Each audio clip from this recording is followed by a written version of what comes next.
Ustadz, mengapa suami sensitif jika berbicara masalah finansial rumah tangga? Dan bagaimana solusi agar kami bisa berinteraksi dengannya ketika membicarakan masalah finansial rumah tangga?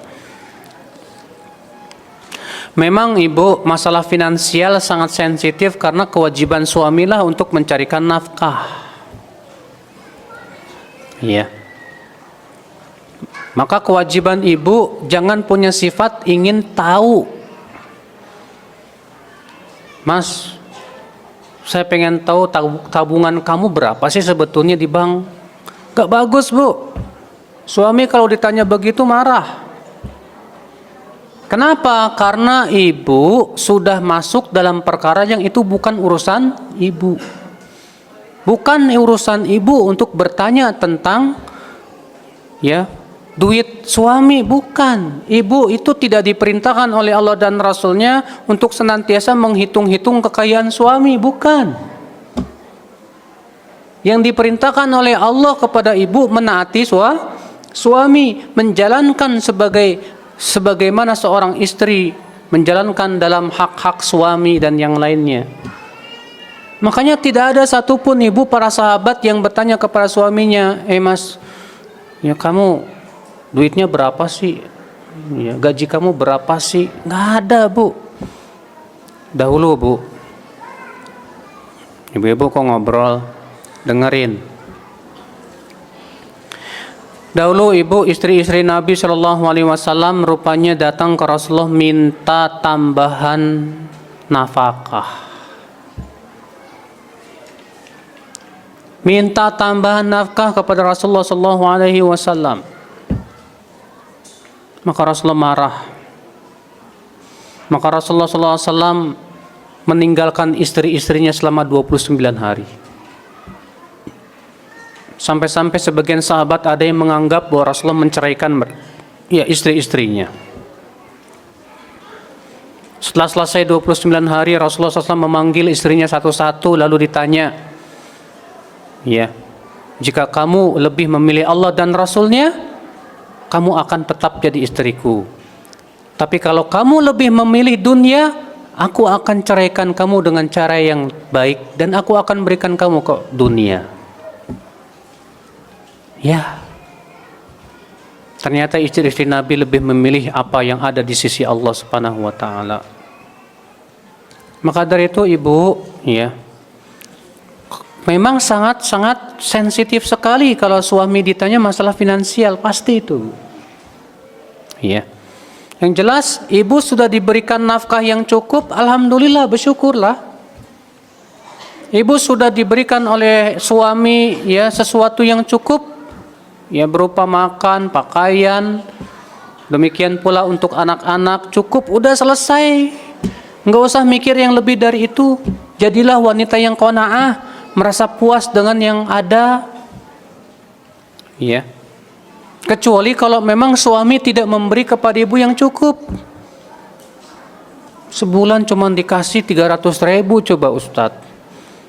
Sementara kebutuhan lebih banyak dari itu. Akhirnya saya yang harus banting tulang mencari nafkah kelebihannya. Wah, ini berarti suami yang nggak punya tanggung jawab, dosa di sisi Allah Subhanahu wa taala. Tapi kalau suami sudah memberikan yang cukup kepada ibu, sudah memberikan rumah, sudah memberikan, masya Allah, alhamdulillah, masih aja ibu ngulik-ngulik suami, supaya diberi yang lebih. Ini sebetulnya akhlak yang buruk dari seorang istri, ibu. Tidak baik seorang istri melakukan itu.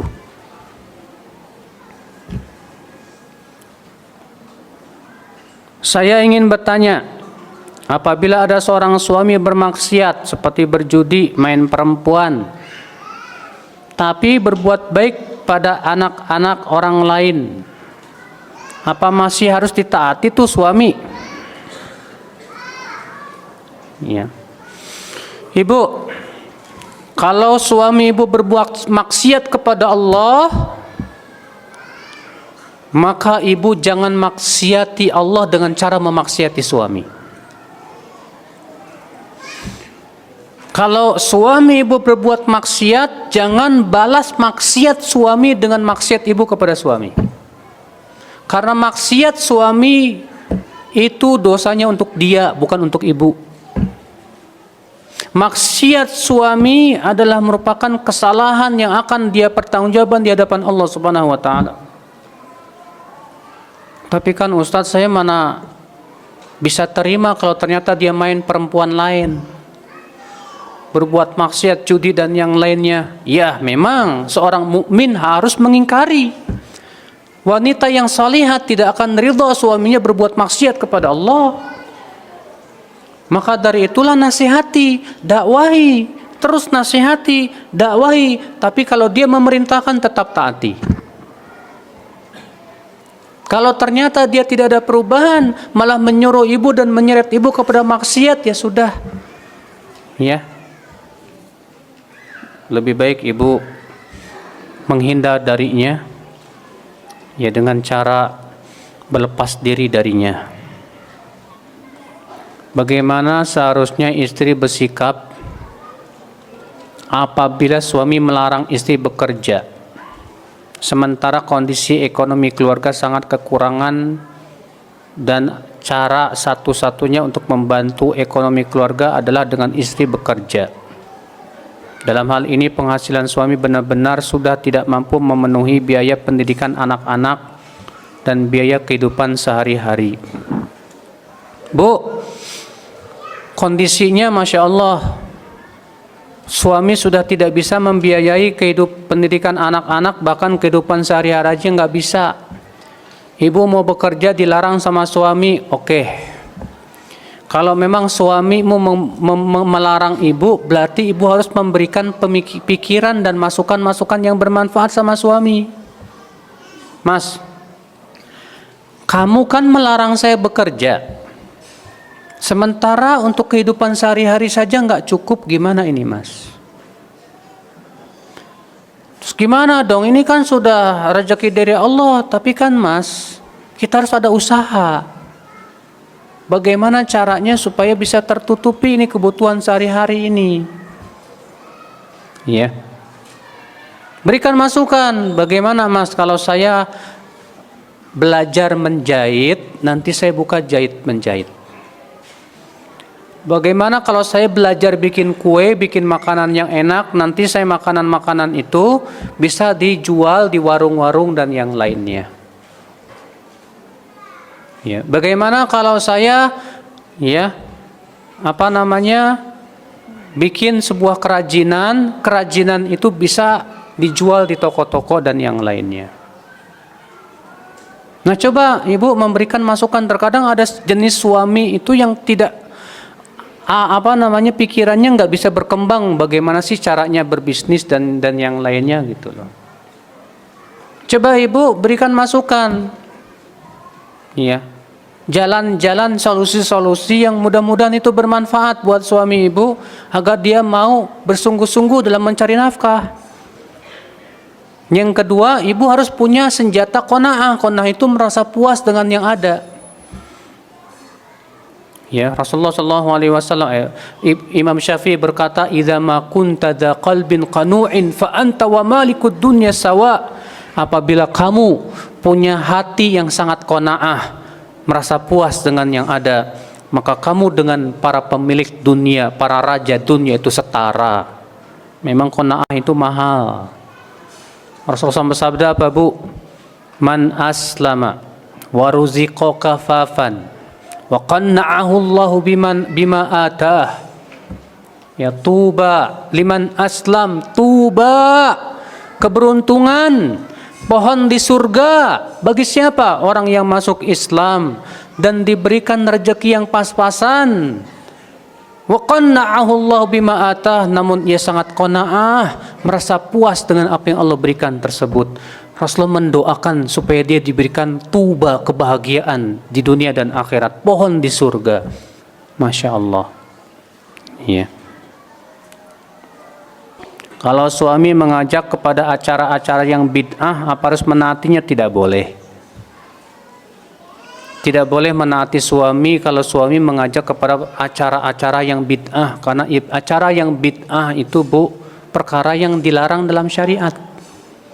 Allah dan Rasulnya melarang perbuatan bid'ah, melarang. Seluruh ulama sepakat akan haramnya bid'ah. Nggak boleh berbuat bid'ah dalam agama. Karena agama bid'ah itu hakikatnya merubah-rubah aturan syariat, memasukkan yang bukan syariat kepada syariat. Maka ini jelas perkara yang berat di mata Allah Subhanahu wa taala. Bagaimana jika dalam keadaan kesal saya tetap menaati suami dan tetap melayaninya seperti biasa, namun dengan wajah cemberut? Ya. Ibu, kalau wajah ibu cemberut, suami jadi kesal lagi sama ibu, malah runyem. Suami bilang, kenapa sih wajahnya cemberut gitu? Karena kesal suami dicemberutin. Ya. Jadi gimana dong? Berusahalah ibu untuk tersenyum walaupun hati ibu kesel. Apa perlu saya pakai topeng yang lagi senyum, Ustaz? Ya. Ya, itulah memang ya, melawan hawa nafsu ini memang berat sekali, Ibu. Makanya di saat ibu kesal, ibu berpikir bagaimana saya bisa mendapatkan pahala yang besar di saat saya kesal ini. Ya, saya tetap berusaha untuk bagaimana saya tidak dimurkai oleh Allah di saat saya kesal sama suami ini. Maka ya, tetap berusaha tersenyum semaksimal mungkin tersenyum. Ya. Saya seorang ibu rumah tangga yang sedari muda selalu mengalah, dan apapun kemauan suami selalu saya turuti. Saya ingin sekali curhat mengenai sifat ayahnya kepada anak saya. Boleh enggak, Ustadz? Bu, ibu berkata sedari muda selalu mengalah. Apapun kemauan suami saya turuti. Seakan-akan ibu ingin berkata begini, sudah saatnya saya enggak mengalah. Ya. Ini salah besar, ibu salah besar. Dan ibu memang harus selalu begitu sampai ibu meninggal dunia. Sebab kalau ibu tidak begitu, ibu tidak akan mendapatkan surga Allah Subhanahu wa taala. Dan jangan sekali-kali ibu merasa punya jasa dengan perbuatan seperti itu. Kenapa? Sebab itu semua karunia Allah yang Allah berikan kepada ibu. Allah jadikan ibu mau mengalah, mau menuruti kemauan suami, itu pahala besar buat ibu, selesai. Kemudian ibu ungkit kepada suami, batal semuanya. Allah berfirman, ya ayyuhalladzina amanu la tubtilu shadaqatikum bil manni wal adha. Hai orang-orang yang beriman, jangan kamu batalkan sedekah kamu dengan cara mengungkit-ungkit, menyakiti hati. Kata para ulama, mengungkit-ungkit kebaikan kita kepada seseorang membatalkan amalan kita tersebut. Maka ketika ibu mengungkit kepada suami, saya ini sudah sedari muda ya mengalah sama kamu dan yang lainnya. Bu, jangan mengungkit, tolong. Sebab kalau ibu mengungkit-ungkit, saya khawatir Allah batalkan amalan ibu, percuma itu. Berpuluh-puluh tahun ibu bersabar, gara-gara ibu mengungkit-ungkit, akhirnya Allah batalkan amalan ibu. Hati-hati ibu-ibu. Ya. Jadi saya mau curhat, ini masalah sifat dia kepada anak saya gimana ya Ustadz? Di sini banyak Ustadz insya Allah untuk bisa ibu curhat. Ada Ustadz Fauzi dan Ustadz yang lainnya, mereka lebih tua dari saya, lebih berpengalaman dalam rumah tangga. Ya. Apabila seorang suami tidak pernah menjadi imam dalam sholat di rumah, itu hukumnya gimana? Bagus. Karena kewajiban suami sholat di masjid, bukan di rumah. Masa ibu maunya suami sholat di rumah? Ya. Justru ibu harus berkata sama suami, Mas, kok kamu sholat di rumah? Kayak cewek. Emang kenapa? Kan Rasulullah menyuruh. Allah dan Rasulnya juga menyuruh supaya suami laki-laki pergi ke masjid. Udah kamu pergi ke masjid, sholat sana. Ya. Jadi kalau ternyata si suami nggak pernah menjadi imam dalam rumah karena dia selalu pergi ke sholat ke masjid, bagus ibu. Ibu harusnya dukung dong. Dukung. Ya. Tapi ini suaminya udah nggak pergi ke masjid, di rumah pun nggak mau berjamaah sama istri. Ya, gimana tuh Ustadz? Oh mungkin suami nggak punya hafalan Quran, malu dia bu sama ibu. Mungkin tajwidnya masih beletak-beletuk sementara ibu sudah pinter. Ya, berikan solusi kepadanya. Mas, kita ngapalin Quran yuk. Ya. Apabila seorang perempuan dan seorang laki-laki menikah lebih dari satu laki-laki, nah lo di akhirat nanti itu dipasangkan dengan yang keberapa ya Ustadz? Mungkin maksudnya ibu ini, si wanita ini menikah dengan si A meninggal menikah lagi dengan si B, begitu kan? Atau ibu ini suaminya dua? Nggak boleh suami dua, boleh laki-laki. Masa perempuan suami dua? Haram. Ya. Kalau ibu punya suami pertama meninggal, menikah dengan suami yang kedua, bagaimana nih Ustadz? Ada suatu hadis yang menyebutkan bahwasannya wanita itu untuk suaminya yang terakhir di dunia. Namun terjadi ikhtilaf para ulama. Ketika nanti di akhirat ternyata suami pertamanya lebih soleh, lebih tinggi derajatnya daripada suami kedua. Apakah dia tetap diberikan yang kedua, ataukah terserah kemauan si istri tersebut? Banyak ulama mengatakan diserahkan kemauannya dia apa? Sebab Allah berfirman kepada penduduk api neraka, walakum fiha ma tashtahi anfusukum. Untuk kalian apa yang kalian mau silahkan. Maka kalau si istri ternyata di hari kiamat melihat suami pertamanya lebih tinggi derajatnya di sisi Allah, akhirnya si istri berkata, ya Allah, aku pilih yang pertama aja. Ya, hanya Allah yang maha tahu siapa yang paling berhak. Yang jelas Rasulullah hanya mengabarkan bahwa wanita itu untuk suaminya yang terakhir di dunia. Kalau memang ternyata di akhirat Allah mengizinkan ibu bertemu dengan yang pertama, alhamdulillah.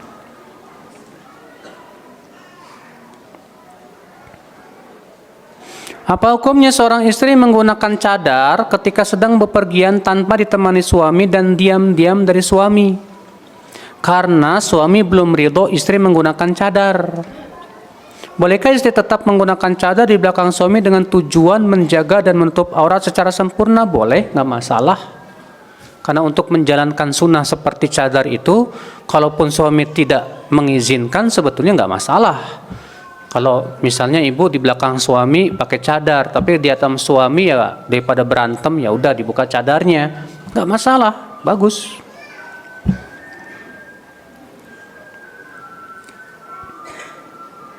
Apakah anak hasil perzinahan boleh dinisbatkan pada bapak kandungnya? Wanita yang berzina ini dilihat dia punya suami apa enggak. Kalau wanita yang berzina ini tidak punya suami, maka ia dinisbatkan kepada ibunya. Tapi kalau wanita yang berzina ini punya suami, maka anaknya tersebut dinisbatkan kepada suaminya.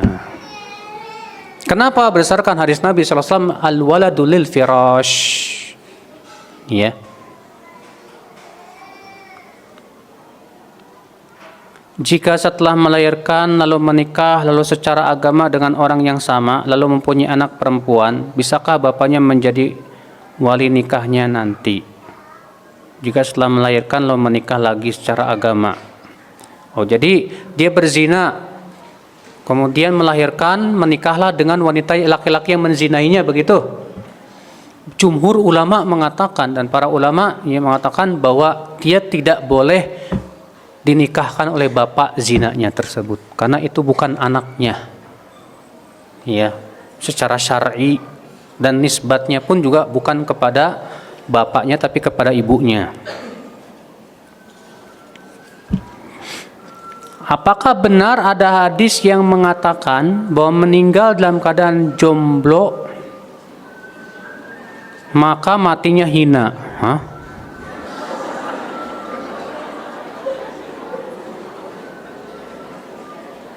Ini jomblo apa joglo sih, Bu?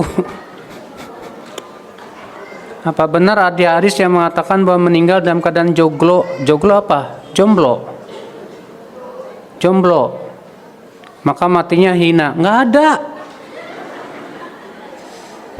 Nggak ada satupun hadis yang mengatakan siapa yang meninggal dalam keadaan belum menikah, masih lajang, masih bujangan, maka matinya hina. Nggak ada, Ibu. Iya. Nggak ada. Yang jelas siapa yang meninggal di atas kebaikan, husnul khotimah, maka itu baik. Dan siapa yang meninggal di atas maksiat, maka su'ul khatimah. Masalah jomblo apa enggak itu urusan Allah. Iya. Masalah jomblo atau enggak itu kan sudah takdir Allah. Nih orang belum ya menikah tapi sudah dijemput oleh ajal. Ya gimana lagi?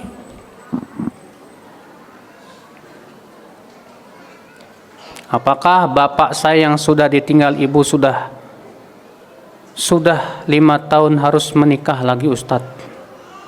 Walaupun sudah tua, ya terserah si ibu itu. Kalau dia mau menikah ya silakan, kalau ada laki-laki yang mau. Kalau ada dia nggak nikah lagi juga nggak masalah, selama dia merasa yakin tidak akan jatuh kepada zina. Saya tidak mencintai suami saya. Saya niatkan semua karena Allah. Sekarang suami saya minta izin poligami. Saya setujui. Tetapi ternyata calon istrinya bukan wanita baik-baik. Saya menggugat suami karena sudah tidak bisa menjadi imam dalam keluarga. Apakah saya berdosa? Berdosa. Kenapa? Masalah dia wanita kurang baik-baik itu urusan dia. Dosa wanita tersebut tidak akan ditanggung oleh ibu. Jadi kenapa kok tiba ibu yang minta apa? Cerai padahal ibu yang menyetujui. Kalau ibu sudah dari awal menyetujui ya selesai, sudah permasalahan. Masalah kemudian ternyata wanita itu ternyata bukan baik-baik, ibu harusnya mikir bagaimana dia jadi wanita yang baik-baik. Ibu dekati madu ibu, maduku ngaji yuk, itu. Ajak dia ke pengajian, ya, iya, ajak, masya Allah, dituntun istri madunya ibu itu ke pengajian, oh bikin baper tuh, Bu. Ustadz, apa boleh di mushaf Al-Quran yang cetakannya mulai membacanya dari kiri atau surat awalnya dari kiri dipakai sebagai rujukan? Barakallahu fiik. Yang nggak sesuai dong dengan bahasa Arab.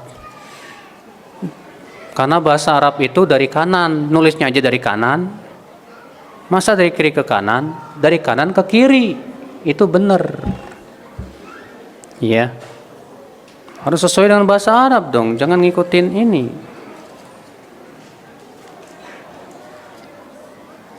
Banyak banget ya pertanyaannya.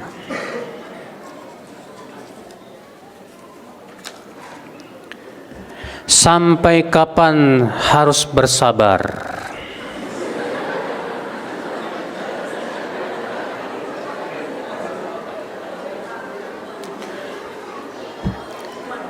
Sulit menerima suami yang poligami tiba-tiba pulang memperkenalkan istrinya yang lebih muda dan cantik. Ibu bertanya kepada saya sampai kapan ibu bersabar. Jawaban saya adalah ibu bersabar sampai meninggal dunia. Loh kok bisa begitu? Iya. Sekarang saya mau tanya, Bu. Rasulullah SAW istrinya berapa? Rasulullah istri berapa? 9 atau 11. Ada enggak istrinya yang minta cerai gara-gara madunya lebih cantik dari dia dan lebih muda? Enggak ada. Abu Bakar istrinya berapa? 4. Umar, para sahabat rata-rata poligami, enggak ada sahabat yang istrinya cuma 1. Para sahabat rata-rata poligami, Bu.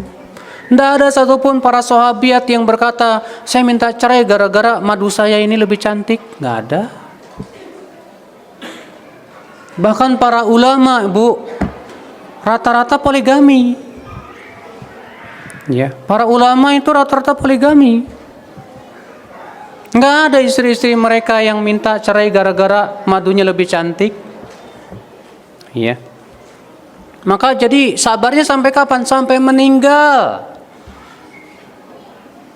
Jadi gimana dong Ustadz? Kalau meninggal apakah nanti saya? Ya sabar, yang penting ibu dapat surga di sisi Allah. Ya, sabar, karena masalahnya ibu, Allah dan Rasulnya mengizinkan laki-laki menikah 1, 2, 3, 4. Gimana lagi? Disinilah memang Bu, ujian terberat dari seorang istri adalah ketika suaminya kawin lagi. Benar, itu ujian terberat seorang istri ketika suaminya kawin lagi. Makanya berbahagialah ibu yang suaminya Masya Allah, ya, yang selalu berkata yang bilang kepada istrinya begini, mah, ya, saya rela untuk ditangkap pencuri dengan tuduhan mencuri hati kamu. Masya Allah. Pokoknya kalau kamu menyuruh saya menikah lagi, saya akan pergi ke kelurahan minta surat ketidakmampuan.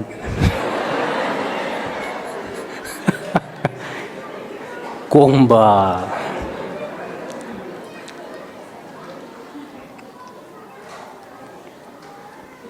Apakah tips tersebut untuk istri berlaku juga buat suami? Ya. Ya. Apa yang harus dilakukan istri jika suami mengungkit kesalahan istri dengan alasan sebagai pelajaran yang bisa diambil dari kesalahan tersebut? Kalau memang suami niatnya baik seperti itu, mengungkit supaya ibu enggak jatuh lagi kepada kesalahan yang sama, maka ibu harus senang hati diingatkan seperti itu. Terima kasih Mas. Iya. Insya Allah saya berusaha semaksimal mungkin untuk tidak jatuh kepada kesalahan yang sama. Saya manusia biasa Mas. Ya, sebagaimana Mas manusia, saya juga manusia. Yang namanya manusia pasti tidak lepas dari kesalahan. Kalau ibu punya suami mengungkit kesalahan ibu, dulu kamu berbuat seperti ini.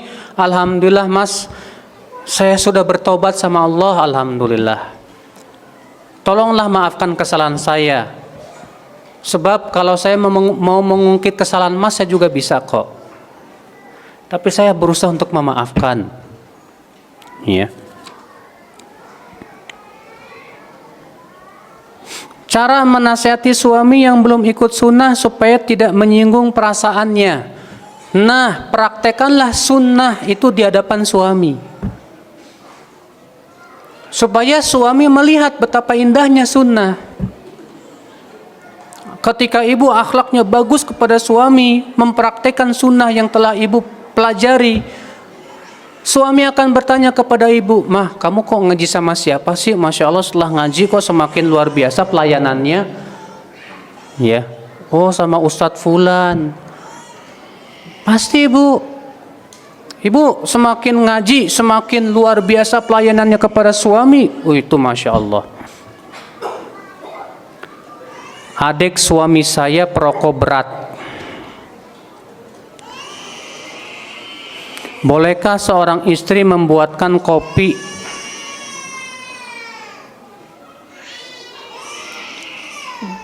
Tolong ibu, anaknya Bu. Bolehkah seorang istri membuatkan kopi suami sebagai teman minuman untuk rokok? Boleh kalau sebatas ngasih kopi mah, asal jangan dikasih rokoknya. Iya, nggak apa-apa. Beliau buatkan kopi, kemudian sajikan kopi sambil disimpan di situ buku kecil tentang hukum rokok. Nah, itu Bu, ya.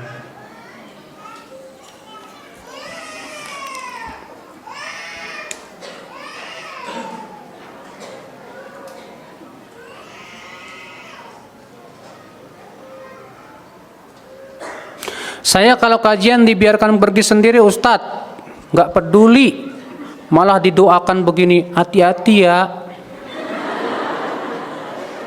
Apakah ini yang namanya dayus Ustadz? Ya Bu, kalau memang ternyata kajiannya nggak jauh, ya masa ngomongnya jangan hati-hati ya, biar ketabrak ya gitu. Ya Ibu punya suami yang mengizinkan ibu ngaji aja udah alhamdulillah deh dulu. Berapa banyak istri yang suaminya nggak ngizinin bahkan Bu. Ini alhamdulillah udah diizinin, didoain lagi hati-hati ya. Ya. Ya udah alhamdulillah. Yang penting ibu sekarang ngaji dulu, kemudian ibu berpikir bagaimana ibu bisa menjadi istri yang terbaik buat suami ibu. Iya. Bisa diamalkan dalam kehidupan ibu. Insya Allah dengan ibu baik akhlak dan sikapnya kepada suami, suami akan semakin cinta sama ibu. Suami akan semakin berusaha memperbaiki diri juga.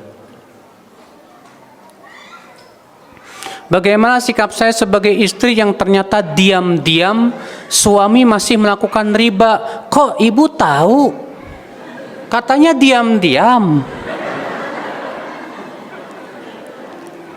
Ibu bilang ternyata diam-diam. Berarti kalau suami diam-diam harusnya ibu nggak tahu dong. Ya Ustadz, saya coba berusaha cari tahu. Nah ibu yang salah. Itu namanya ibu nyari-nyari apa? Kesalahan. Itu namanya dalam Islam itu jasus, memata-matai. Memata-matai itu nggak boleh ibu. Kalau memang dia diam-diam ibu nggak tahu, ya udah. Itu urusan dia dengan Allah Subhanahu wa taala. Tapi kalau qadarullah ya nggak sengaja ibu kedapatan suami lagi makan riba, nah disitulah ibu berusaha untuk menasihati dengan cara baik-baik. Mas, ini saya punya hadis, dapetin hadis Bu Mas. Apa?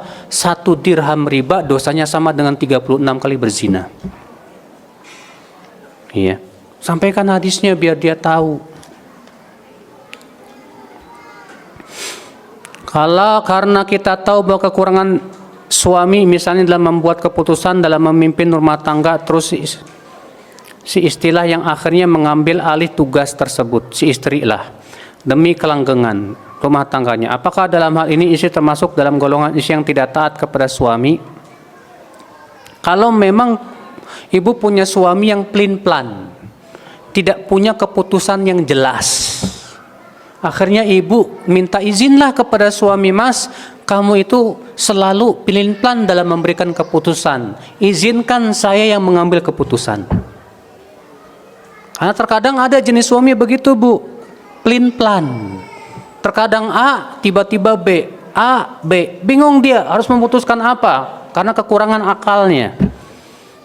Maka ibu dalam keadaan itu sementara ibu harus mengambil salah satu dari keputusan, ya sudah, tapi adab kepada suami tetap dijaga, ya.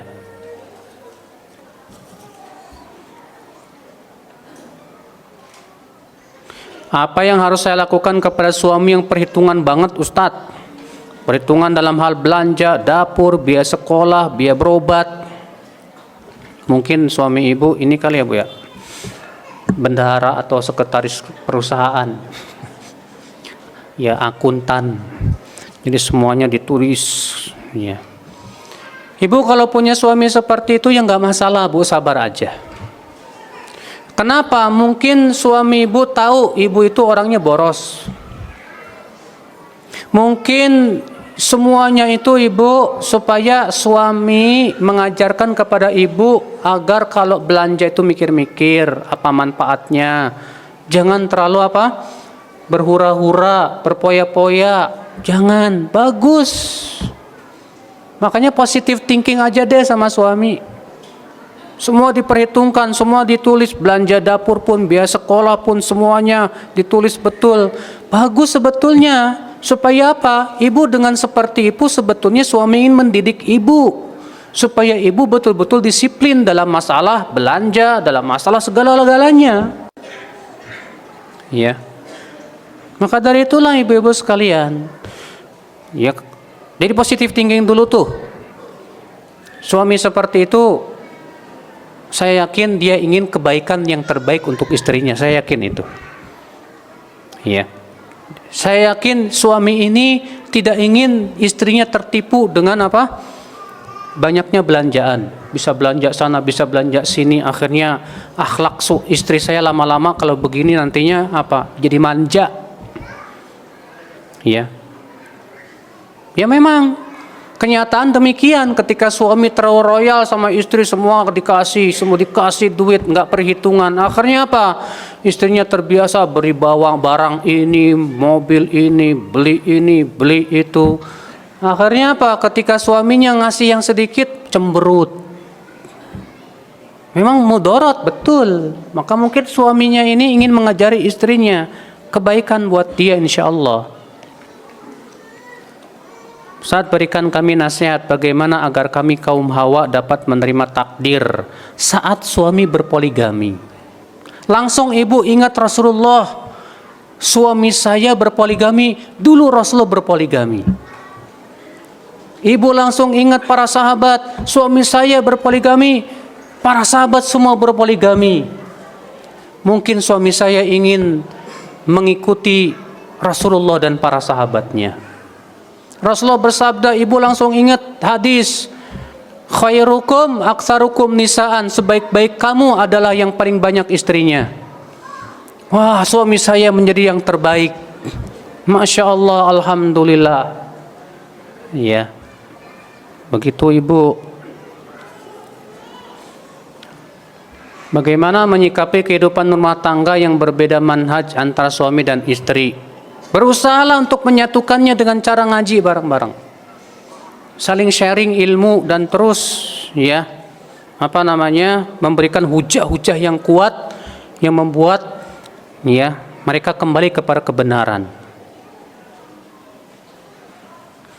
Kalau dituntut patuh ke suami, bagaimana kalau ibu mertua ikut campur? Ikut campurnya dalam masalah apa nih? Kalau ikut campurnya dalam kebaikan, bagus, nggak masalah. Tapi kalau ikut campurnya dalam hal rumah tangga, kita lihat lagi. Kalau memang ikut campurnya untuk supaya rumah tangga jadi lebih baik dan lebih bagus, nggak masalah. Tapi gara-gara ikut campur mertua, akhirnya hubungan dengan suami semakin jauh, semakin retak dan yang lainnya, di mana ibu mertua ternyata orangnya sangat matre, dan yang lainnya, tentu berusahalah yang pertama ibu menjadi menantu yang terbaik dengan cara memperlihatkan kesabaran dan akhlak yang mulia. Dan insya Allah kalau ibu berakhlak bagus kepada mertua sayang banget sama menantunya, insya Allah bu, dia akan berusaha untuk memberikan yang terbaik kepada ibu.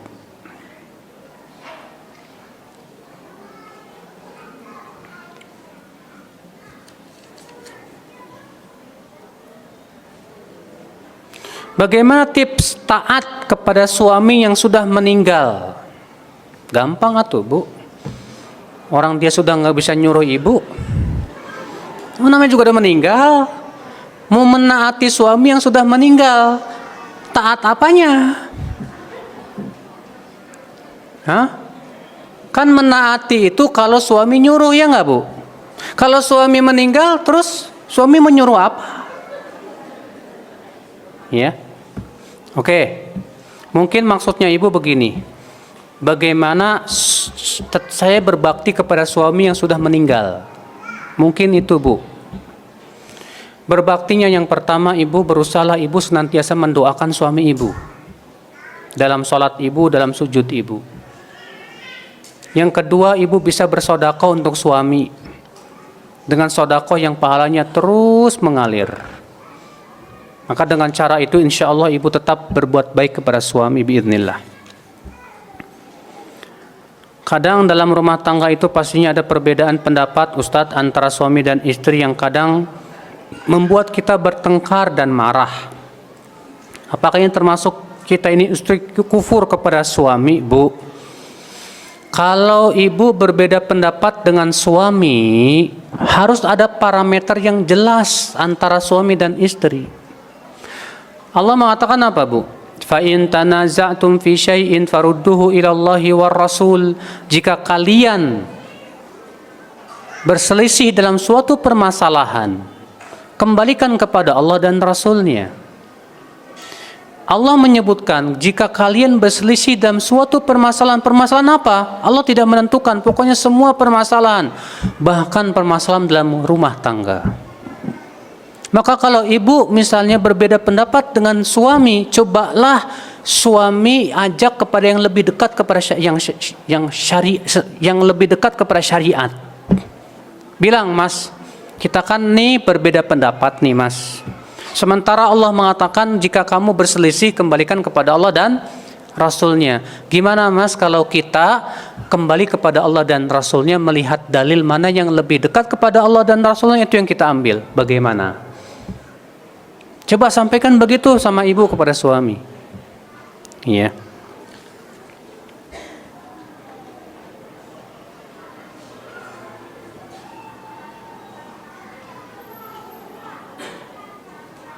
Bagaimana jika akhwat terlambat bangun pagi setelah iqomah subuh mau sholat subuh? Nah kalau dia sholatnya di rumah, nggak masalah kok, beliau dulu.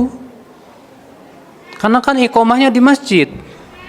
Sementara seorang wanita yang terbaik sholat di mana? Di rumah.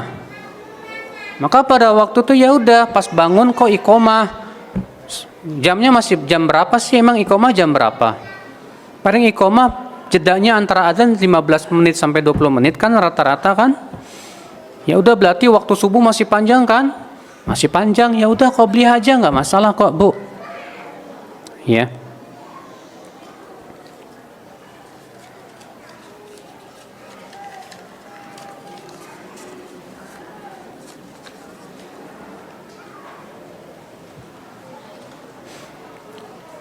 Apa yang harus dilakukan untuk menebus kesalahan istri ketika istri mengkhianati suami? Jadi ketika mereka dalam masa iddah talak, sang istri tanpa sengaja menerima pinangan pria lain tapi qadarullah gagal dan mereka pun rujuk kembali. Kalau memang dulu menerima itu karena ketidaktahuan, ya udah taubat sama Allah. Karena masalahnya itu dosa kamu kepada Allah Subhanahu wa taala. Taubat kepada Allah Subhanahu wa taala. Saya nggak tahu gimana lagi. Ya, kalau sudah rujuk, alhamdulillah, perbaikilah akhlak kamu kepada suami kamu. Ya, semaksimal mungkin untuk berbakti kepadanya. Wallahu alam, semoga yang saya sampaikan bermanfaat. Mohon maaf bila ada kata-kata yang tak berkenan di hati. Subhanakallah bihamdik, asyhadu an la ilaha illa anta, astaghfiruka wa atubu ilaik. Wassalamualaikum warahmatullahi wabarakatuh.